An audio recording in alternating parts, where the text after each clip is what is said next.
You guys are gonna kill me. Alright.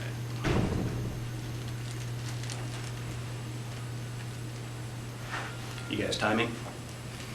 I have no idea how to do these things. You can Well, stop. I can imagine it. Rubik's Cube is a toy, a puzzle, that's basically a 3x3x3 cube where any face can be rotated independently of all the other faces. The object of the game is you get the thing in correct order when it arrives, you scramble the faces, and then you want to put it back into the correct order again. Once you've mastered that, then you can work on putting it into pleasing orders. Checkerboards, dots in the middle, U's, snakes that crawl around all the surfaces of the cube. What do I think STEAM in education is basically, what is it? Science, technology, what's the E? Engineering, art, and math. It's basically everything that they teach in school, that they taught us, they taught our parents. I mean, it's subjects. I don't really understand why it becomes an acronym. I mean, it's always been the same, but.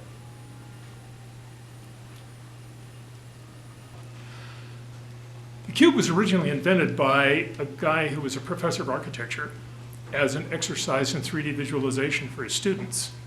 The question was, could you build something where you could rotate all 6 faces individually without it falling apart? And of course, before he could assign it to his students, he had to do it himself. And he built one himself. And architecture, I think, sits at the intersection of engineering and art. And so the cube already is at that intersection of art and engineering, but as a combinatoric mathematical toy, it brings in the math. I think that it really does cover all of STEAM, almost all of STEAM, perhaps not science. But the Rubik's Cube was first introduced into the US in 1980. And at the time I was working in Silicon Valley as a operating systems programmer on a UNIVAC mainframe site.